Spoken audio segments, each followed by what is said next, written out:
Hey, what's up, my friends? Welcome to my 135-pound weight loss journey. My name is Noise, and I've got a lot of weight to lose. If you guys have been following the journey over the last few months, then who knows, maybe you've noticed a pattern. I'm just now beginning to notice a pattern after 39 years of living inside of this head that I tend to dwell on the past a lot. And I've been living in the past and constantly bringing up my regrets, past failures, past wins, past successes, and maybe not the wins so much, but I just tend to focus a lot on what I'm not doing right. So today I wanted to talk about that and how I've made the decision to move forward and leave the past behind. Hopefully this is something that you guys can relate to, and if not, then just follow along, because I firmly believe that weight loss is not just about the food you put in your mouth. It's not just about the ingredients. It's not about habits, routines, or patterns or strategies. It happens in here. It all begins in there. So yeah, I'm out here walking with my beautiful wife today. Let's get it. I'm looking a little wild this morning, so I'm probably you see some stains. It is what it is, man. I've got kids. We were busy cooking, rustling around. Anyway, intermittent fasting is always something that I enjoyed. I've done it in the past, and I'm not necessarily sure that this is something that you do to lose more weight.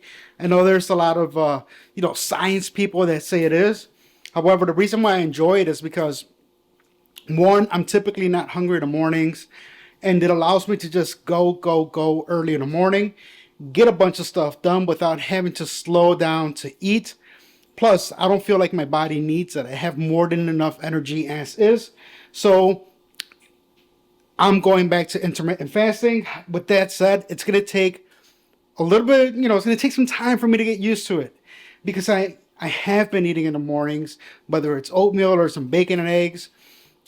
So it's going to take a while for my body to stop asking for food early on. For example, right now it's 10 after 10 in the morning, and I'm barely starting to feel a little bit hungry. This is what I'm having for my first meal. I've got some white rice, some broccoli, sweet potatoes, some beans, some tofu, and what else is there? Yeah, I think that's it. Yeah, that's it. I'm going to put some salsa on there. This is some salsa we bought from a local grocery store. They make it in-house. And I'm having some tortilla chips. These are just, corn tortilla chips. So it's corn, water, salt, lime, I believe. And I'm tracking everything that I'm eating. So here are the nutritional facts from MyFitnessPal.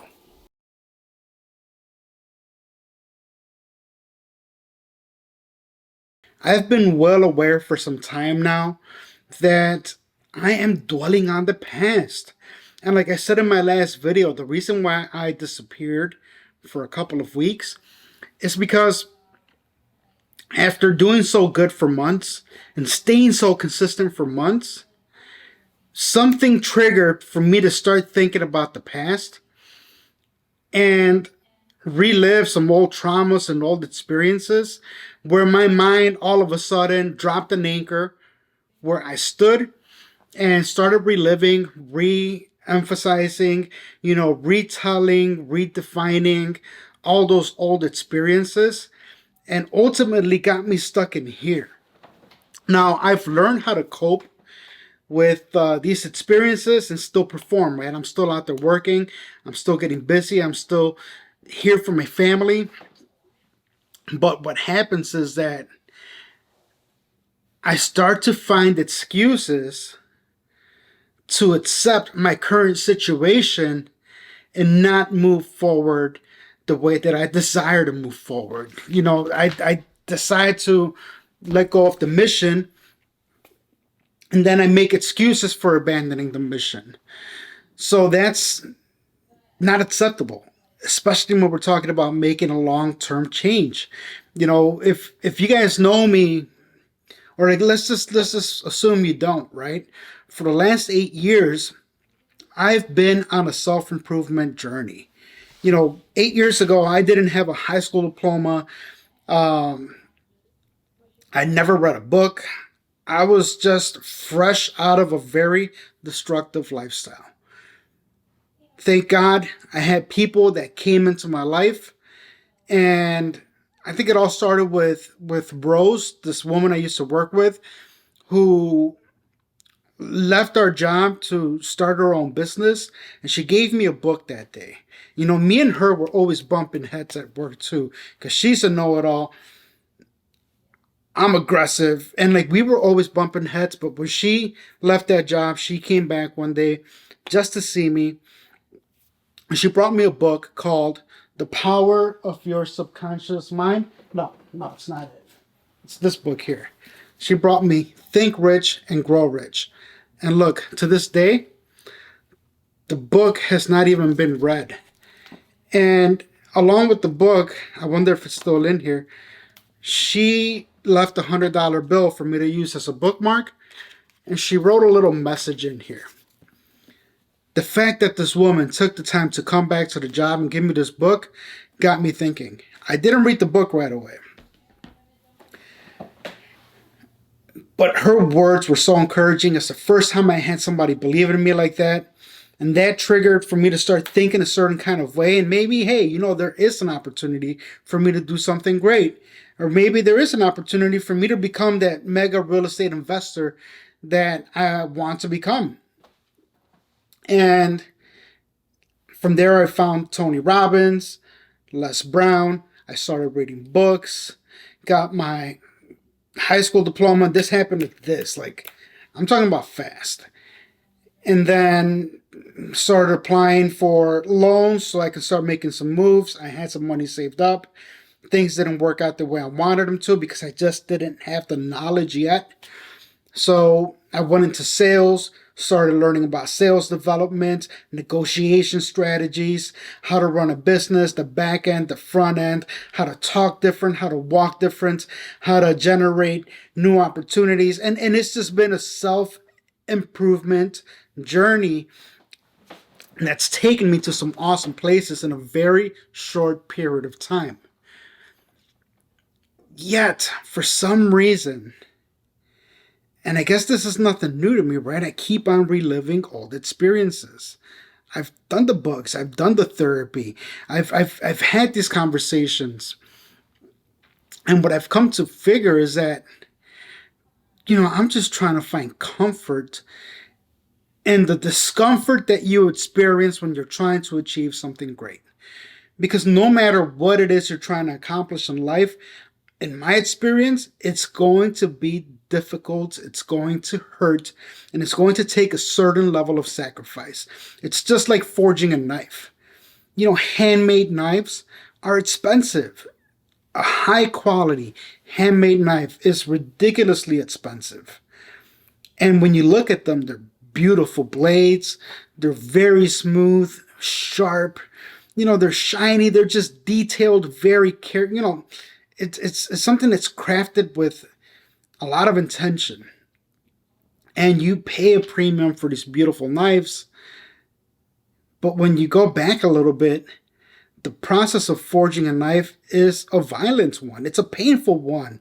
You literally have a piece of steel that you are pounding and beating under fire, coals, and it takes a lot of effort to end up with that final product. It's the same thing when it comes to improving yourself.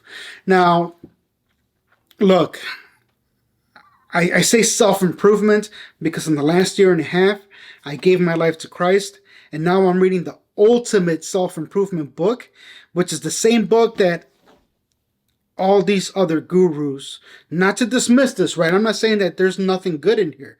There's so much information in books. I highly recommend it, and I encourage my kids to read books, and we're a family of readers. So I'm not trying to be rude, right? But I started reading the self-improvement book that everybody else gets their ideas from, and it's called the Holy Bible. And a lot of this information's in there. I remember reading, Jim Rohn, and I've always liked Jim Rohn. He's so good, and it resonates with me. But he would always say how you need to make room for the future in order to have a prosperous future.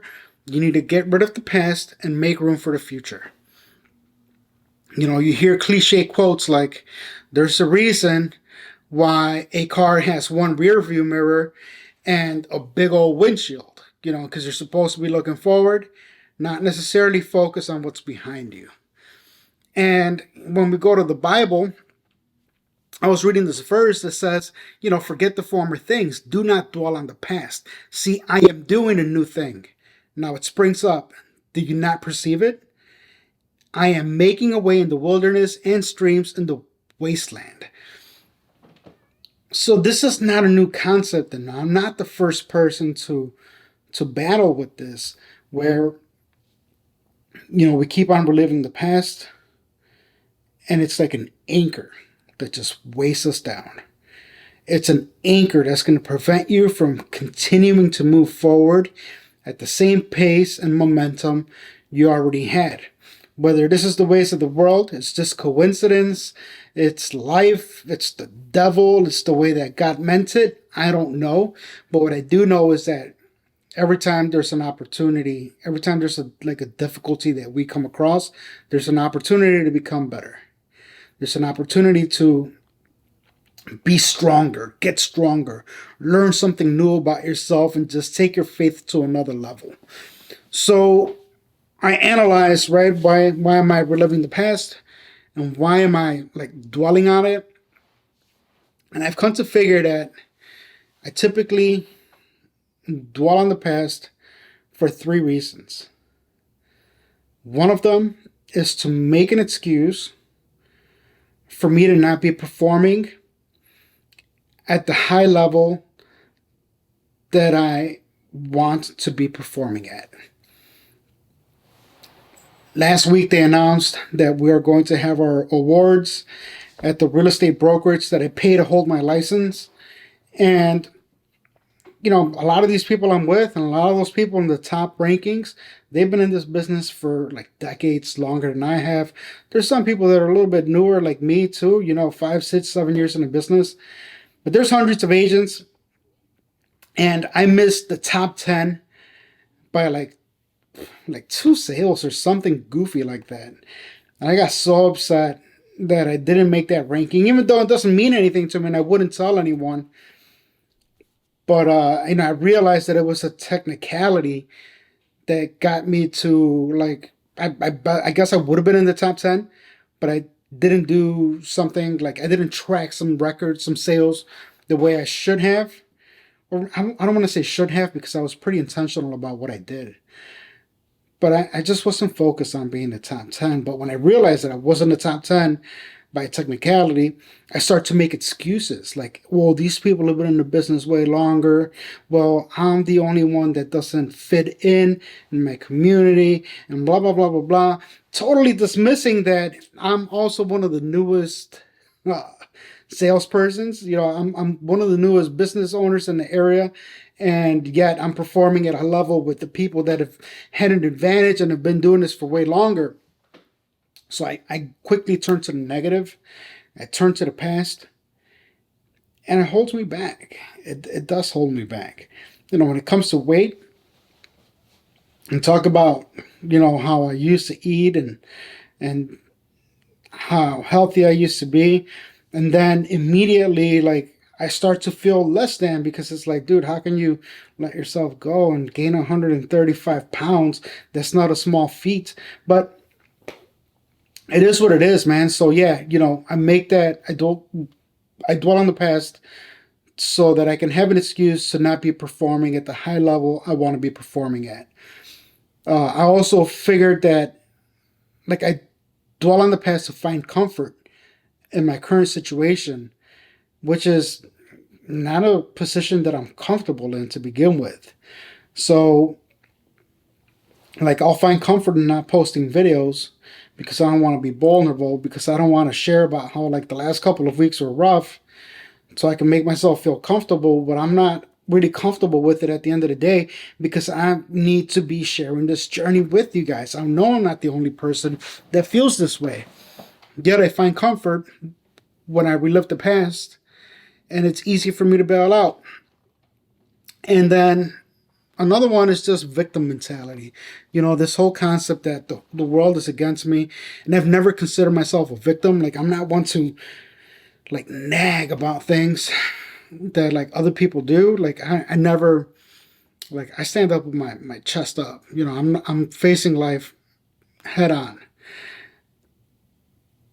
But I guess I'm not doing that as much as I thought I was, because every time I dwell on the past, I'm speaking like a victim. And the matter of fact is that it is almost February 2024, and I'm blessed to be able to post these videos. I'm blessed to be able to wake up and have some wins. I'm blessed to be able to have some failures and learn how to work through them. I'm blessed to have been able to find faith, and I'm blessed to be able to talk with you guys, man, and just have this community forming. So I know a lot of you guys cut me no slack when I don't post, or when I post something goofy or silly. You call me out and blast me on the comments. I love you. You guys are my people. So if you see me out here being a victim, crying about the past, then feel free to, put me on blast. Talk about it. I'm really going to make conscious efforts to stop doing this as I move forward, because life has beautiful things ahead for all of those that want to seek them, for all of us that are on the path. And if we're busy just focusing on the past, we might miss it. We might miss all the beautiful things that are happening. My friends, thank you for your support. If you too are on a weight loss journey just like me, I invite you to subscribe to the channel, leave a comment. We've got an awesome community forming here. And moving forward, I'm going to be posting more like detailed content on like things that I eat in a day. I want to go into like the fitness content as well.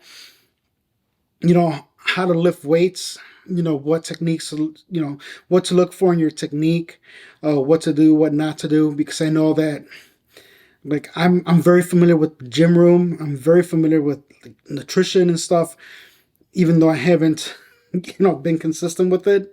But I know that a lot of us that are maybe considering weight loss for the first time, or this is your first rodeo, maybe you're new to the gym, you might not know a lot of these things. So it's my responsibility to share. Thank you. I'll see you on the next video. God bless.